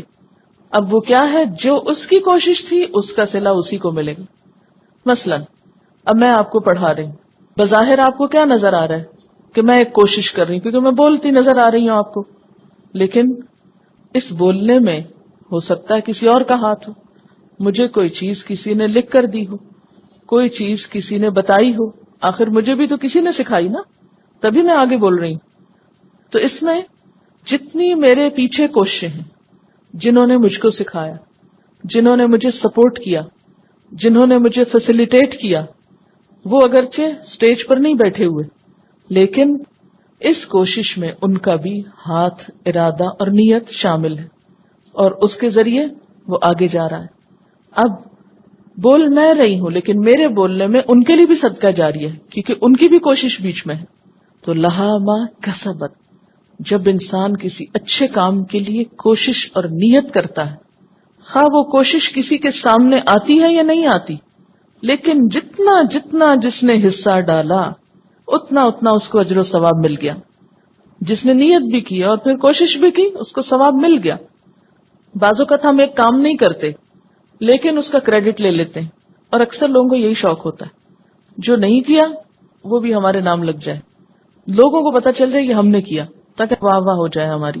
چھوٹی چھوٹی چیزوں پہ خوش ہوتے ہیں نا کیونکہ بڑی خوشی کا پتہ جو نہیں، تو یہ چھوٹی چھوٹی چیزیں ہم کو پھسلاتی رہتی ہیں. تو یاد رکھیں یہ جو صدقہ جاریہ کا کانسیپٹ ہے، اس کے اندر بھی دراصل چھپی ہوئی کوشش ہی شامل ہوتی ہے انسان کی.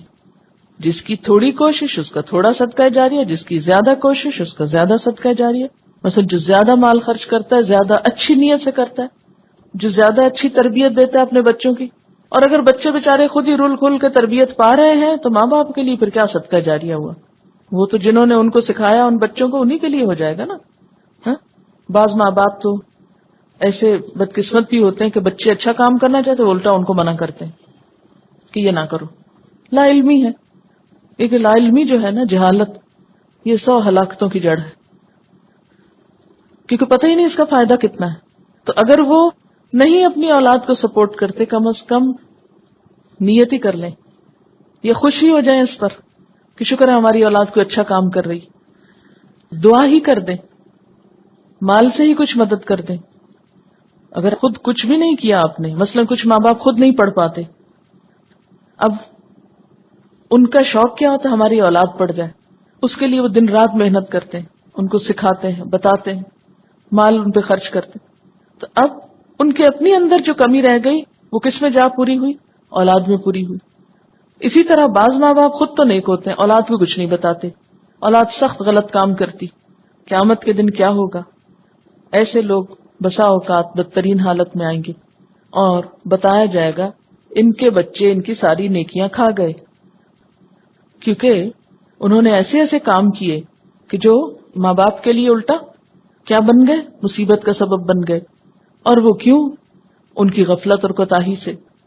تو ہمیں دنیا میں اپنے بچوں کے لیے دعا بھی کرنی چاہیے، کوشش بھی کرنی چاہیے.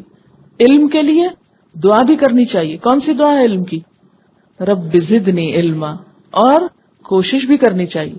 یہ دعا پڑھ کے اگر آپ سویرے گھر پہ ہی بستر پہ دوبارہ سو جائیں اور یہاں تشریف نہ لائیں یا بے وجہ میں تاخیر سے آئیں، کوئی خاص ریزن نہیں، بس سستی، بس ریلیکس کر رہے ہیں ادھر ادھر، اور استاد کو بتا رہے ہیں ہم بہت مصروف لوگ ہیں اس لیے آپ ہم سے تقاضا نہ کریں کہ جلدی آیا کریں، تو کوشش کوئی نہیں، صرف تمنائیں ہیں تو وہ بھی اللہ کو پتا ہے کر کیا رہے ہو تم.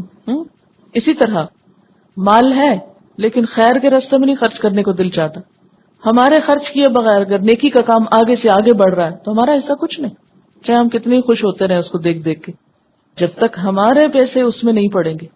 تو اس لیے لہا ما کسبت، لہا ہر شخص کو کیا ملے گا، یعنی اللہ بوجھ تو نہیں ڈالے گا، وہ تو نہیں پوچھے گا جو ہمارے بس میں نہیں. دیکھیں نا بسا اوقات ہم چاہتے ہیں ہماری اولاد نیک ہو، ہم کوشش بھی کرتے ہیں وہ نہیں ہوتی. بعض اوقات ہم مال اللہ کے راستے میں خرچ کرنا چاہتے ہیں مگر ہماری ضرورتیں اپنی نہیں پوری ہوتی. بعض اوقات ہم کسی کو سکھانا چاہتے ہیں، ہمیں موقع ہی نہیں ملتا، کوئی سیکھنے کو تیار ہی نہیں ہوتا. ایسا بھی تو ہوتا ہے. اب اس میں ہماری تو پوری تمنا اور کوشش، لیکن کوئی آگے چانس ہی نہیں مل رہا تو اللہ نہیں پوچھے گا. لا یکلف اللہ نفسا الا وسعها. جو ہمارے پاس تھا ہم نے لگا دیا، ہم نے محنت کر لی، ہم نے تڑپ لیا، ہم نے دعائیں بھی کر لی، لیکن کوئی ترقی نہیں ہوئی، کوئی کامیابی نہیں ہوئی، نہ علم میں، نہ مال میں، نہ اولاد میں. تو کل قیامت کے دن اللہ تعالیٰ ایسے شخص کو پکڑ کے سزا دے گا کہ تم نے مال کیوں نہیں خرچ کیا، یا تم نے اولاد کو کیوں نہیں سدھارا، یا تم نے اور کوئی خیر کا کام کیوں نہیں کیا. نہیں، اس لیے کہ ہم نے تو چاہا تھا لیکن ہو نہ سکا.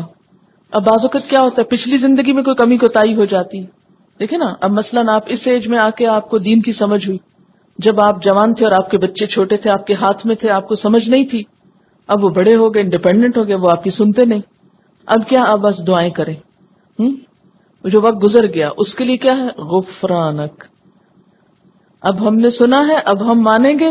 جو پیچھے ہو چکا غفرانک، اس کے لیے معافی چاہتے ہیں. اور پھر اللہ تعالیٰ کیا فرماتے ہیں؟ ٹھیک ہے، لا یکلف اللہ نفسا الا وسعها. غم نہ کرو، رنجیدہ نہ ہو، اللہ تعالیٰ وسعت کے مطابق ہی حساب لے گا.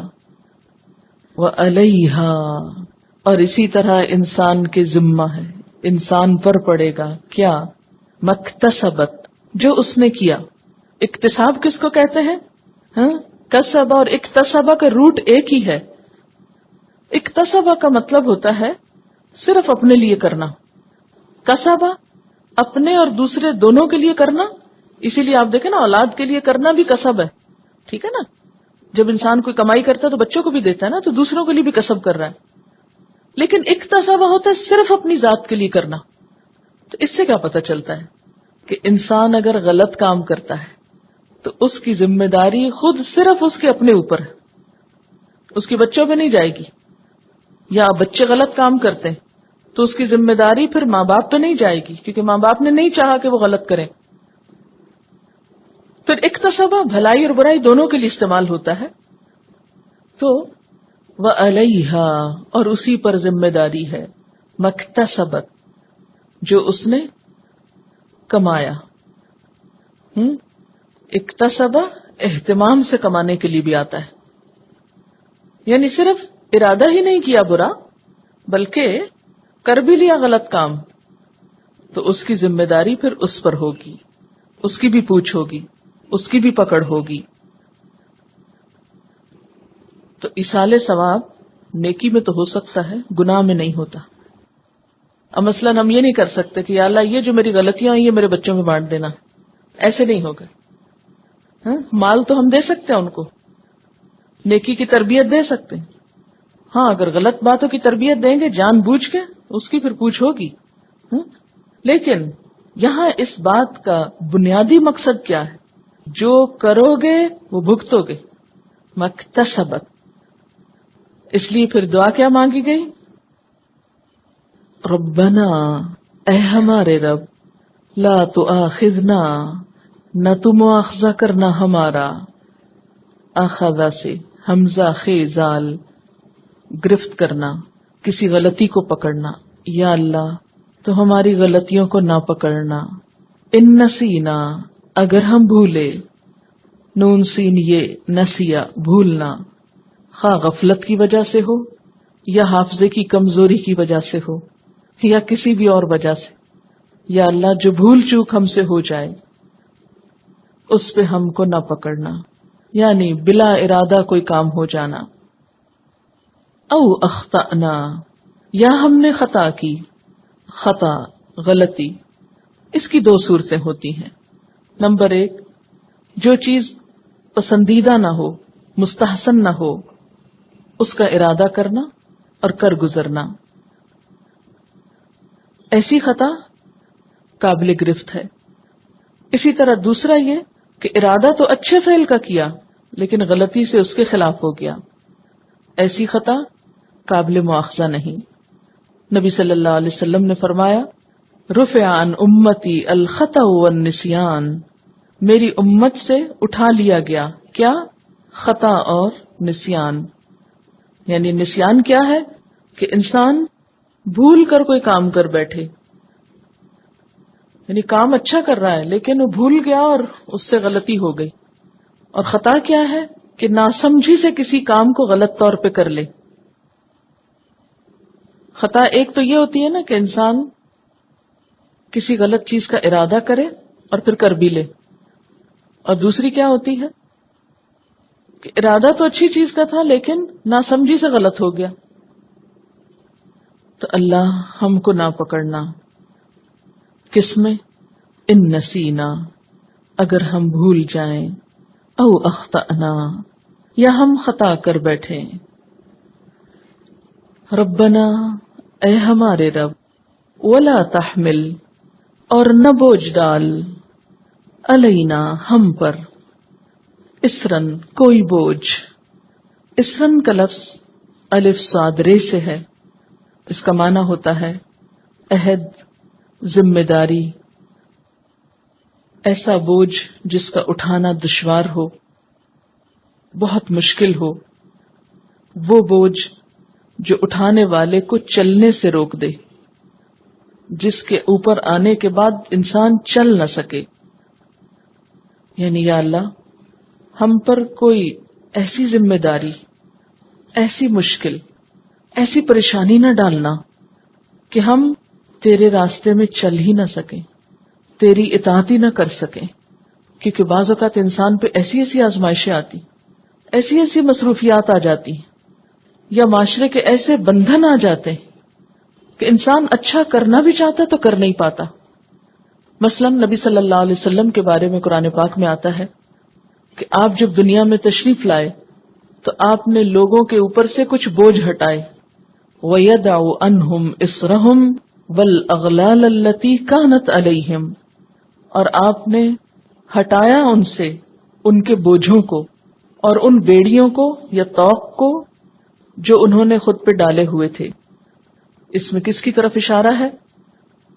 ان پابندیوں، ان رسموں کی طرف جو پچھلی کتابوں والوں نے یا پچھلے ادیان والوں نے اپنے اوپر ڈال رکھی تھی اپنی مرضی سے، جیسا کہ آگے آیا، مزید آیت کے اندر ہی وضاحت ہے، کما حملتہ، جیسا کہ تو نے ڈالا اس کو، علی الذین من قبلنا، ان لوگوں پر جو ہم سے پہلے تھے.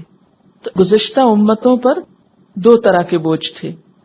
ایک تو ان پر اللہ تعالی کی طرف سے کچھ پابندیاں عائد کی گئیں، اور دوسرے انہوں نے خود بھی اپنے اوپر بہت سی پابندیاں عائد کر لی یا بوجھ ڈالی.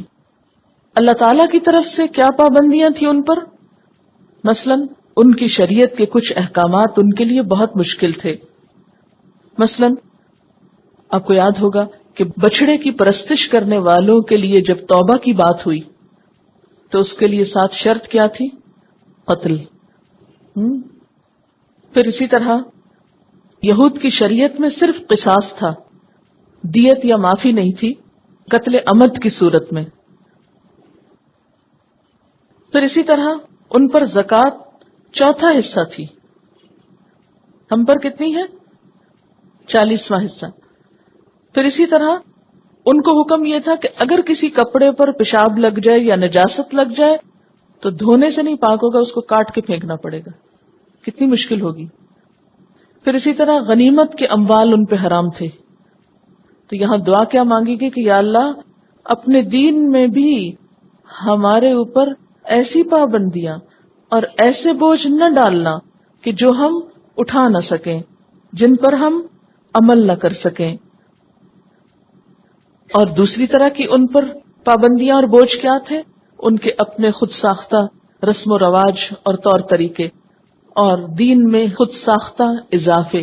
مثلا حائضہ عورت کے ساتھ وہ کیا کرتے؟ اس کو بالکل کاٹ کے گھر سے الگ بٹھا دیتے، نہ اس کے ہاتھ کا کھاتے، نہ اس کو چھوتے، اس کے ہر چیز کو ناپاک سمجھتے. حالانکہ شریعت میں ان کو یہ پابندی نہیں دی گئی تھی، مگر انہوں نے خود اپنے لیے پابندی کر لی. جیسا کہ قرآن پاک میں بھی آتا نا کہ وَلَٰكِنْ كَانُوا أَنفُسَهُمْ يَظْلِمُونَ، یہ لوگ اپنی جانوں پہ خود ظلم کرتے تھے. تو اللہ تعالی ہمارے لیے ایسی پابندیاں نہ ہوں، ایسے بوجھ نہ ہوں جو ہم اٹھا نہ سکیں. پھر اسی طرح اس سے مراد یہ بھی ہے کہ یا اللہ مشکلات ایسی نہ ہوں کہ جن کی وجہ سے ہم تیرے رستے پہ نہ چل سکیں. اب دیکھیے کہ بسا اوقات زندگی میں ایک انسان بہت سموتھ جا رہا ہوتا ہے نا، اچھے اچھے کام کر رہا ہے، بھاگ دوڑ کر رہا ہے، نمازوں میں خوب خشوع و خضوع ہے، صحت ہے، طاقت ہے. سڈنلی کوئی نعوذ باللہ ایکسیڈنٹ ہو جاتا ہے.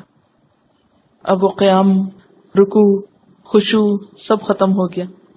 اب ایک معذور والی نماز پڑھی جا رہی، یا ایسی کوئی بیماری ہوگی کہ روزہ ہی نہیں رکھ پاتے، ہے نا، تو وہ کتنا دل کڑتا ہے نا. یا اسی طرح کوئی ایسی مصروفیت آ گئی کہ جس کی وجہ سے بہت سے نیک کاموں میں جانا، بھاگ دوڑ سب رک گیا. بسا اوقات گھر والوں کی ایسی پابندیاں ہوتی، خصوصاً خواتین کے لیے، کہ ان کے لیے ہر چیز پہ بین لگ جاتا ہے. مثلاً ایک لڑکی ہے، شادی سے پہلے نیکی کے کاموں میں بڑھ چڑھ کے حصہ لے رہی ہے. ایسی جگہ شادی ہوئی، سسرال ایسے ملے کہ جن کو یہ سب باتیں سخت ناپسند ہیں، سب دینی دوستوں سے ملنا بند، اور بالکل جیسے تالاب سے مچھلی نکال کے پھینک دی جائے الگ تو وہ تڑپتی ہے، ایسے ہی بعض بچیوں کا حال ہوتا ہے کہ سارے ایک دینی ماحول اور سرکل سے کٹ کے بالکل الگ تڑپ نہیں ہے. تو ایسی چیزوں سے بھی پناہ مانگنی چاہیے کہ یا اللہ ایسے حالات نہ آ جائیں کہ جن کی وجہ سے ہم تیرے دین پہ نہ چل سکیں.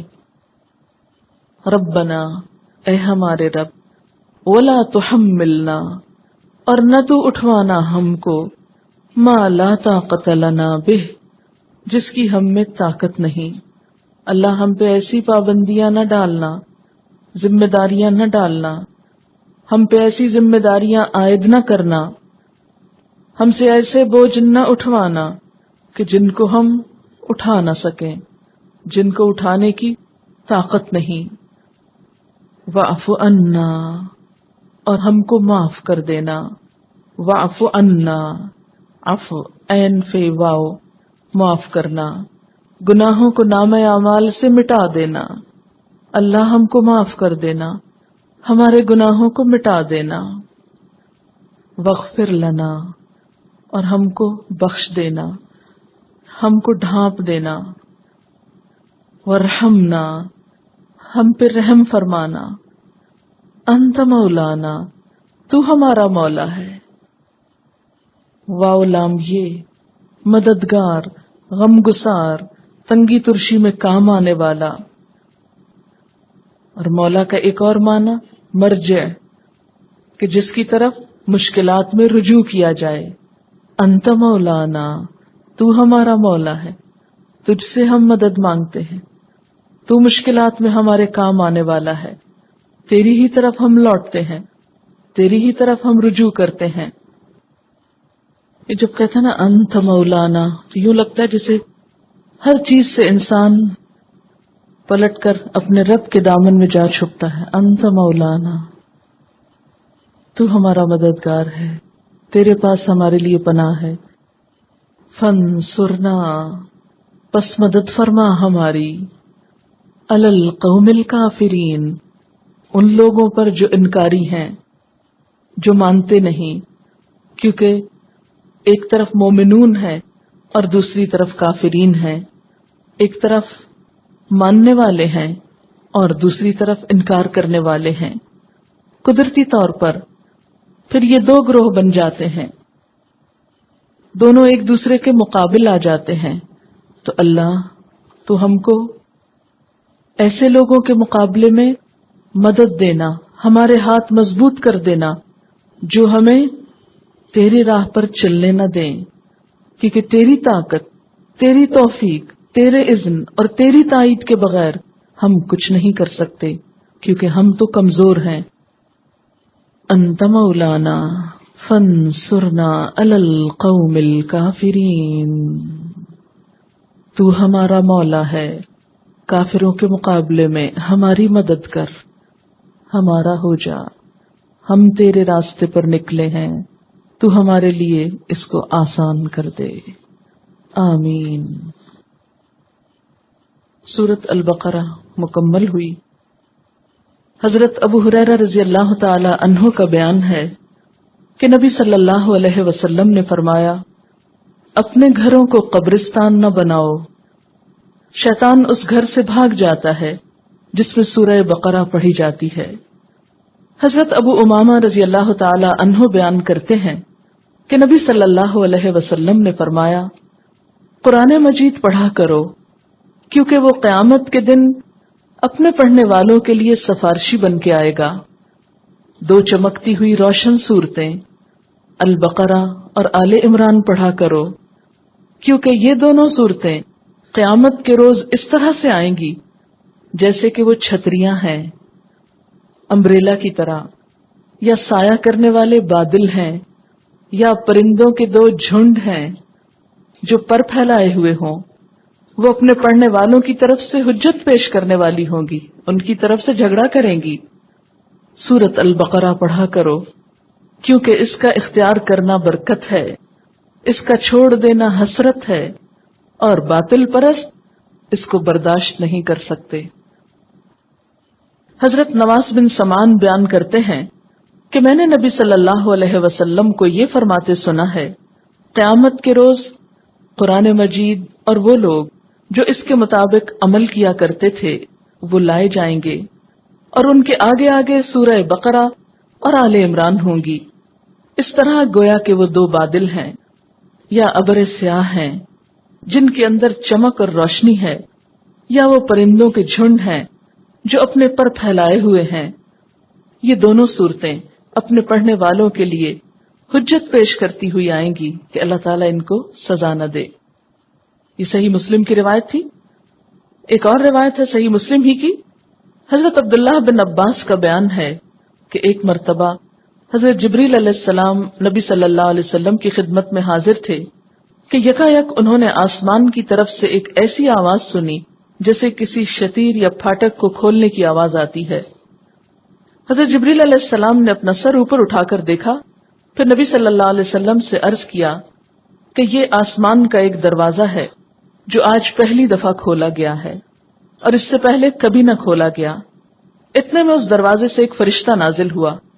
جبریل علیہ السلام نے نبی صلی اللہ علیہ وسلم سے عرض کیا، یہ ایک فرشتہ ہے جو آسمان سے زمین کی طرف آ رہا ہے، اور آج سے پہلے یہ کبھی زمین کی طرف نہیں اترا۔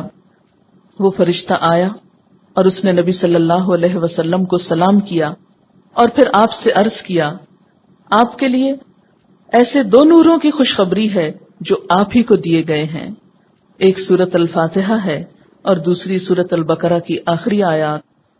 ان دونوں کا اگر ایک حرف بھی آپ پڑھیں گے تو جو دعا آپ مانگیں گے وہ آپ کو عطا کی جائے گی۔ تو گویا دعا کی قبولیت کا ذریعہ بھی ہیں۔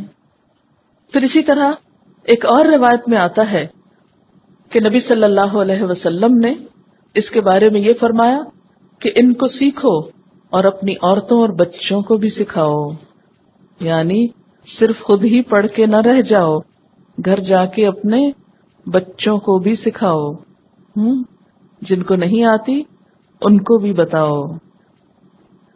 سورۃ البقرہ مکمل ہوئی۔ آج کیا تاریخ؟ 19۔ آپ نے کس تاریخ کو قرآن پاک شروع کیا تھا؟ 18 تاریخ کو کیا تھا۔ تو 2 مہینے اور 1 دن میں سورۃ البقرہ مکمل ہوئی۔ یہ 2 مہینے آپ کی کوشش اور آپ کی کمائی کے دن ہیں۔ آپ نے وہ سمیٹا ہے جو ہر چیز سے بہتر ہے۔ قرآن پاک میں اللہ تعالیٰ فرماتے ہیں، قُلْ بِفَضْلِ اللَّهِ وَبِرَحْمَتِهِ فَبِذَلِكَ فَلْيَفْرَحُوا، کہہ دیجئے کہ اللہ کے فضل اور اس کی رحمت پر انہیں چاہیے کہ خوش ہوں۔ هُوَ خَيْرٌ، وہ بہتر ہے، مما یجمعون، ان سب چیزوں سے جو لوگ جمع کر رہے ہیں۔ کچھ لوگ آنے کا ارادہ رکھتے ہوں گے لیکن دنیا نے ان کو روک لیا، وہ نہ آ سکے۔ انہوں نے کچھ اور سمیٹا اس سارے وقت میں، اور آپ نے کچھ اور سمیٹا ہے۔ وہ بہتر ہے جو آپ نے سمیٹا ہے، اور اس پر خوش بھی ہونا چاہیے۔ ایک روایت میں آتا ہے کہ حضرت عبداللہ بن عمر نے جب سورۃ البقرہ ختم کی تھی تو 7 اونٹ ذبح کیے تھے خوشی میں۔ سورۃ البقرہ جو ہے یہ قرآن پاک کے کوہان ہے، ہر چیز کا ایک بلند حصہ ہوتا ہے، سنام القرآن اس کو کہتے ہیں۔ جیسے اونٹ ہے نا تو اس کا سنام کیا ہوتا ہے، وہ جو ریمپ سا وہ آگے کو ہوتا ہے نا، تو آپ یوں سمجھیے کہ باقی قرآن پاک کے مقابلے میں یہ کیا ہے، اونچے قد والی ایک بڑا حصہ ہے قرآن کا، سب سے طویل سورت ہے، 286 آیات۔ تو آپ گویا ایک بڑے حصے سے گزر گئے۔ اگرچہ ابھی بہت قرآن باقی ہے لیکن الحمدللہ بخیریت و عافیت سورۃ البقرہ مکمل ہوئی۔ وآخر دعوانا ان الحمدللہ رب العالمین۔ سبحانک اللہم وبحمدک، نشہد ان لا الہ الا انت، نستغفرک ونتوب الیک۔ والسلام علیکم ورحمۃ اللہ وبرکاتہ۔